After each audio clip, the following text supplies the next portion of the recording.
said the heart was the key to the afterlife. So we understand about, the whole Ani's Book of the Dead, talked about this in the Egyptian Book of the Dead DVD, about remember when you went through judgment and you had the heart on the scale of Ma'at. And that, everything is true, you're good to go. If not, Amet devours your heart. But everything was about truth. The heart was serious to the ancient Egyptians. And it's a big deal because, everything that they did was in truth. And we're going to get into this, why it's that truth attachment with it and why this is very important. But remember, the Egyptians, during the whole embalmment ceremony, they took out everything. All the organs came out, the heart stayed with the body because they believe it's the key. And you got to pay attention to what are they really saying here, because we know when you die, that's it. Heart stops, it's over. So you're not physically taking a heart with you to the afterlife. Physically your heart is not beating, it's not working. It's just as dead as all the other organs. So why leave the heart? And you got to understand that's symbolic of you understanding that if your heart is not right when you are alive, you can't go through judgment in the afterlife. You won't make it. So your heart has to be right. And why is that? We're going to get into this in a little bit later in this video. But the heart, that's what they're trying to convey to us, that the heart must be right. The heart is everything. The heart is the key. And you're going to understand that a lot more. All of this cointells, all of this goes with meditation. It's deep. It's a lot to get into here. So we understand that. Okay, heart is important. You understand animals and so many animals, how to use the Earth's electromagnetic field. When you start talking about stuff like this, a lot of people look at it like it's spooky, like this is not something that we can't measure and see is real. We know about loggerhead turtles. The loggerhead turtle, remember, they go ahead and they bury the eggs on the beach in the sand. The eggs hatch, they come out of the sand and they go make their way into the water. A lot of you guys probably seen that on National Geographic. But what a lot of people don't understand, that from the time they are born, these loggerhead turtles, they connect to the Earth's electromagnetic field and they remember exactly where they were born. They know how to find it. You put them anywhere on the planet, they're going to get their way back to where they was born so they can lay their own eggs the same place where they was born. It's the same thing with like salmon. They use the electromagnetic field to get around. Same thing with birds. They use it to navigate. It's a big deal. We're the only ones not using it. So when I talk about this before, about us being out of sync with nature, out of sync with, the universe. And that's what it's about. Them destroying our hearts, destroying our synchronicity.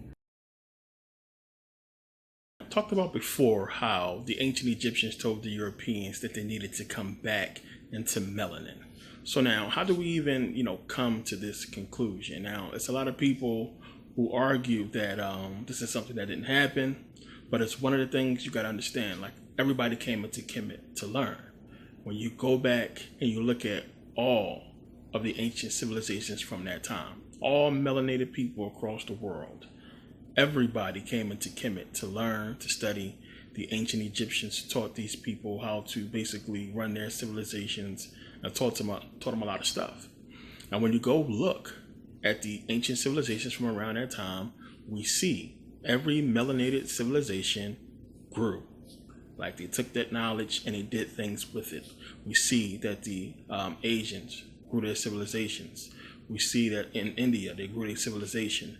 We see down in South America, the civilizations grew. And we look around and we see that it's the same type of teachings in ancient Kemet that we find in these ancient civilizations. We see the same type of symbols, the same type of following that we can see from ancient Egypt. And we see they had the same understanding. When we look across the world, we can find things that identically match up with what we see in ancient Kemet, showing that they must have at some point came into close contact with each other and basically prove what everybody is saying, that everybody came into Kemet to learn. The only civilization we don't find during this time where everybody is growing, everybody is developing their civilization, the only civilization we do not find, the only people we do not find during this time is the Europeans, white folks. You can go back during this time of ancient Kemet and you don't find a civilization of Europeans developed as the Chinese was, developed as they were in India. You can't show me a place on the planet where we can find ancient ruins that belong to Europeans prior to the fall of ancient Kemet. And this is what you also have to understand. Ancient Rome, ancient Greece were African civilizations. So when we talk about them teaching and them coming into Kemet, Africans as well, came into Kemet to learn from the ancient Egyptians, and they were taught, and everybody took their knowledge back. The only people we do not find growing a civilization as sophisticated as the ancient Egyptians, as sophisticated as the Indians and the Asians, is the Europeans. We do not get a sophisticated European civilization until the conquest of ancient Kemet. When Kemet fell, this is where we eventually start getting the Greek philosophers and everything like that start to come into play after they stole the knowledge from ancient Kemet. So we know the ancient Egyptians taught math, they taught science, they taught about astrology, they taught a lot of things to these people who came in to learn. Now, it was a lot of stuff that you could learn, a lot of stuff that you can have hands-on training with, as far as the ancient Egyptians teaching about, crops and how to basically agriculture, everything like that. They taught everything. The difference was, the mystery school. In order for you to get accepted into the ancient Egyptian the mystery schools, you had to pass a series of tests. It was an initiation process. And the process was even tougher for anybody that wanted to become what the Egyptians call a hem-netcher or a hem-et-netcher, which means a male or female priest. In order to get that deep into the mystery schools, there was a process, and this is where the basis of basically meditation, yoga, chakra work, all this stuff comes from the knowledge and understanding of the healing process of Sikkim.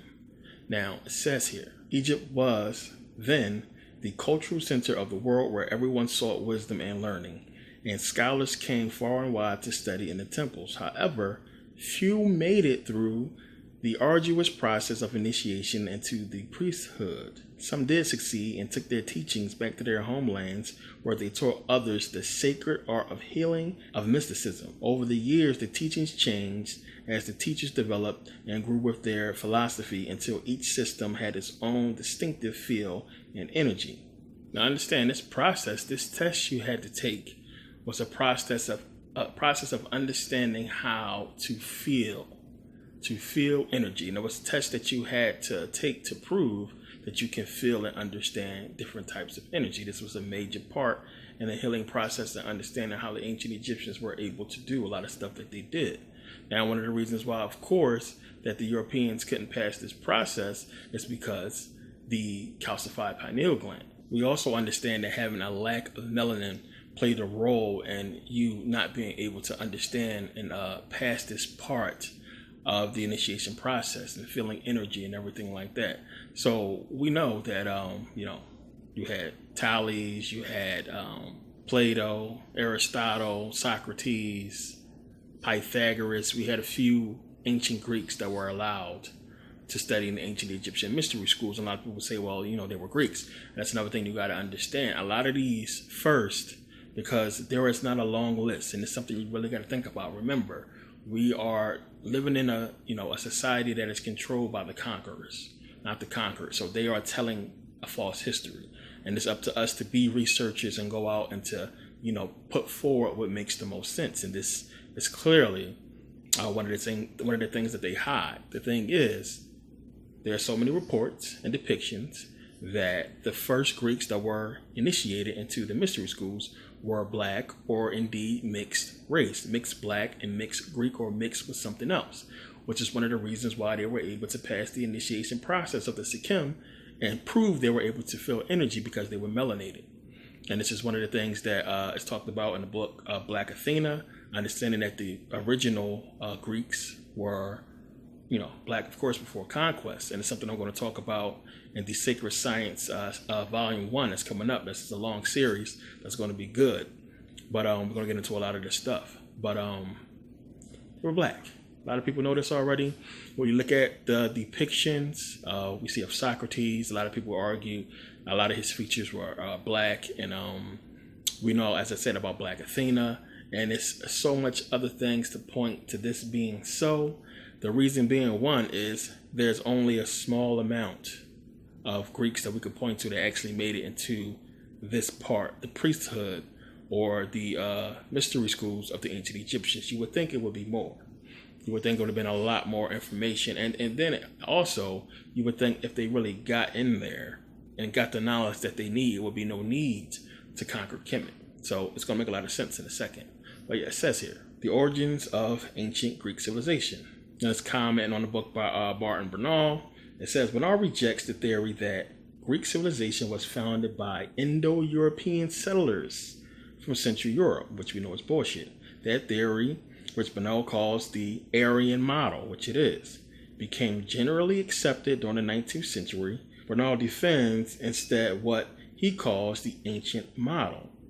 The name refers to the fact that both Egyptians and Phoenician influences on the Greek world were widely accepted in antiquity.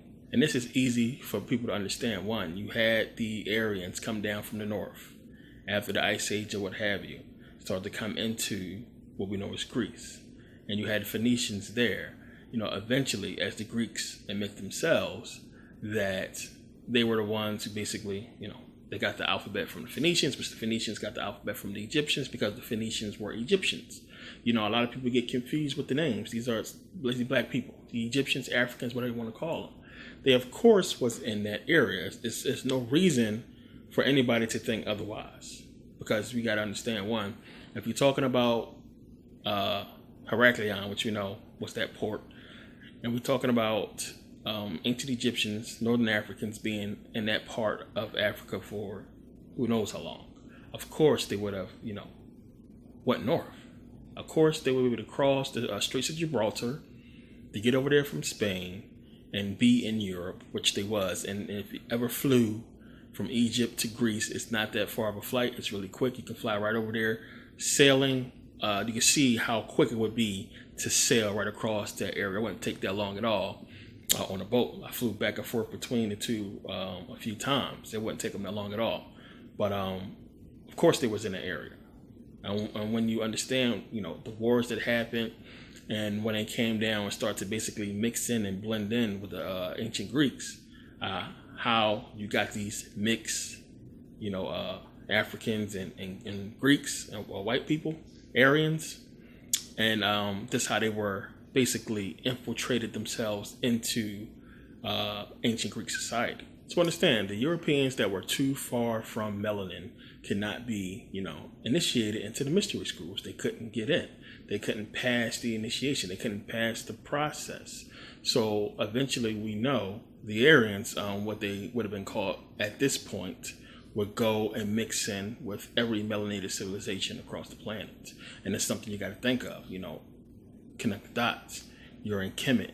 You cannot get this information. You can't get into the deeper parts of the mystery school. So you remember that, well, wait a minute, these other races of people, these other groups of Africans, these other people who came into Kemet to learn, well, they got initiated. They got in. Let's go to these people and see if we can get in, which they couldn't get in as well. The mystery schools, even still, they taught what they taught, but it's not 100% clear exactly what the ancient Egyptians taught them or how much they taught them. But we can see from the structures and, what they have in these civilizations, like, in China and down in South America, it's amazing information that they must have learned from the ancient Egyptians. So they went to basically try to learn from them. They couldn't get in. They mixed in with everybody. They mixed in with, Chinese. Came into India and basically took over and mixed in with them for a while. And we understand the whole concept. I talked about this in a Buddhism series about what happened once the Aryans came in and how they basically claimed they created Hinduism, Buddhism, or what have you. And a lot of this was going on. So we have to look at this. And again, you have to understand. We go look around the world. We see during this time, we see melanated civilizations showing us the same type of knowledge and information that we see in ancient Kemet. And we see that there is a comparison of the knowledge all around the world as it is in ancient Kemet. And we know that these people came into study and were taught by the ancient Egyptians, which everybody talks about. But then you see nothing from white folks until the fall of Kemet. Something to think about and piece this together. You also have to understand them not being where they need to be at physically.